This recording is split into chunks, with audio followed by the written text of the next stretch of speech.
بسم الله الرحمن الرحيم. الحمد لله رب العالمين، والصلاة والسلام على أشرف الأنبياء والمرسلين نبينا محمد وعلى آله وصحبه أجمعين، وبعد. باب دعوة الوالدين. عن أبي هريرة رضي الله تعالى عنه قال: سمعت رسول الله صلى الله عليه وسلم يقول: ما تكلم مولود من الناس في مهد إلا عيسى بن مريم وصاحب جريج، إلى آخر الروایہ. محترم سامعین، گزشتہ باب میں یہ بات آپ کے سامنے آ چکی ہے کہ اللہ تعالیٰ والدین کی دعا یا بد دعا جو اولاد کے حق میں کی گئی ہو، اللہ تعالیٰ دونوں کو قبول کرتا ہے. وَدَعْوَةُ الْوَالِدِ عَلَى وَلَدِهِ وَدَعْوَةُ الْوَالِدِ لِوَلَدِهِ، دونوں طرح کے الفاظ روایتوں کے اندر موجود ہیں. اب یہاں پر امام بخاری رحمہ اللہ ایک واقعے کا ذکر فرما رہے ہیں جس واقعے میں ماں کی بد دعا کے قبول ہونے کا تذکرہ موجود ہے. ابو ہریرہ رضی اللہ تعالی عنہ بیان فرماتے ہیں کہ میں نے اللہ کے نبی صلی اللہ تعالی علیہ وسلم کو فرماتے ہوئے سنا، آپ نے کہا: ما تکلم مولود من الناس فی مہد الا عیسی ابن مریم وصاحب جریج، گود میں کسی نو مولود بچے نے بات نہیں کی سوائے عیسیٰ علیہ السلام اور جریج والے بچے کے. مریم علیہ السلام کے پاس جب قوم کے لوگ آئے اور تہمت لگائی، اس وقت عیسیٰ علیہ السلام گود میں تھے. انہوں نے کہا، وہ بول پڑے: انی عبد اللہ آتانی الکتاب وجعلنی نبیا، کہا میں اللہ کا بندہ ہوں، مجھے کتاب دی گئی ہے، اللہ نے عطا کی ہے اور مجھے نبی بنایا ہے. اس روایت کے اندر امام بخاری رحمہ اللہ نے جو یہاں پر ذکر فرمائی ہے، یہاں پر دو بچوں کی بات ہے، جبکہ صحیح بخاری اور صحیح مسلم وغیرہ میں جو روایت موجود ہے اس میں 3 بچوں کا تذکرہ موجود ہے، عیسیٰ علیہ السلام کا، اور اسی طرح سے جریج کے واقعے میں یہ موجود بچے کا، اور اسی طرح سے ایک اور بچے کا تذکرہ موجود ہے. محترم سامعین، دراصل یہاں پر مطلب یہ نہیں ہے کہ صرف انہی بچوں نے کلام کیا، کیونکہ ساحر اور راہب والے واقعے میں موجود ہے کہ بچے نے کلام کیا تھا. اسی طرح سے اصحاب الاخدود کا واقعہ بڑا مشہور ہے، جس کی ماں کو اصحاب الاخدود نے جب آگ کے علاوہ میں ڈالنے لگے تو وہ کچھ ڈر گئی. اس وقت شیر خوار بچہ جو اس کی گود میں موجود تھا، اس نے کہا: اے ماں، تو صبر کر، تو حق پر ہے. یا اسی طرح سے یہ بھی اس سے مراد ہو سکتا ہے کہ کم عمری میں سوائے ان 3 بچوں کے کسی نے کلام نہیں کیا، بقیہ جن کے کلام کرنے کا تذکرہ ملتا ہے ان کی عمریں ان سے زیادہ رہی ہوں گی. یا بعض شارحین نے لکھا ہے یہ بھی ممکن ہے کہ یہ بنی اسرائیل کے بچوں کا ذکر ہو جو 3 کی تخصیص آئی ہوئی ہے. محترم سامعین، اس ٹکڑے میں اللہ رب العالمین کے قدرت کاملہ کا اثبات موجود ہے. وہ جسے چاہتا ہے قوت گویائی عطا فرماتا ہے. کل قیامت کے دن ہمارے اعضاء کلام کریں گے. کل قیامت کے دن ہمارے اعضاء، ہمارے ہاتھ، ہمارے پیر، ہماری آنکھیں، یہ سب جو ہے کلام کریں گے، ہمارے خلاف گواہی دیں گے. اسی طرح سے کل قیامت کے دن مٹی میں سڑ گل چکے انسان، نیز سمندروں کے اندر، صحراؤں میں موجود ہزاروں لوگ جو راکھ کی شکل میں موجود ہیں، بہ چکے ہیں، رب العالمین کے ایک حکم پر وہ سب زندہ ہو کر میدان محشر کی طرف دوڑ پڑیں گے. قیل یا نبی اللہ وما صاحب جریج قال فإن جریجا كان رجلا راہبا فی صومعة له، پوچھا گیا کہ اللہ کے نبی صلی اللہ علیہ وسلم وما صاحب جریج، پوچھا گیا اللہ کے نبی صلی اللہ علیہ وسلم وما صاحب جریج، جریج والے بچے سے کیا مراد ہے؟ قال فإن جریجا كان رجلا راہبا فی صومعة له،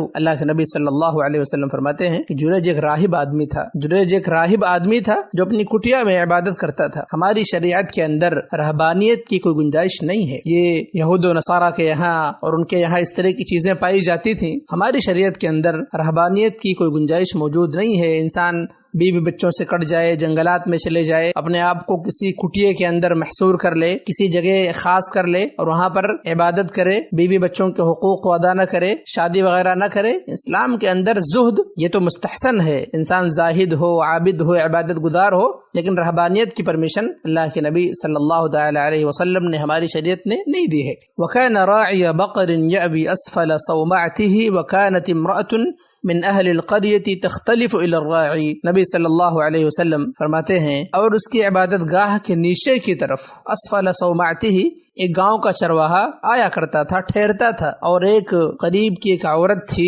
جو اس کے پاس آیا جایا کرتی تھی. اس سے مرد و زن کے اختلاط کے خطرناک نتائج کا ہمیں علم ہوتا ہے. جہاں مرد اور عورت جمع ہوں، اختلاط ہو، اور بالخصوص جہاں تنہائی ہو، وہاں پر تیسرا شیطان ہوتا ہے، اور پھر شیطان ان دونوں کو گناہ میں، بدکاری میں ملوث کر دیتا ہے، والعیاذ باللہ. نبی صلی اللہ علیہ وسلم فرماتے ہیں: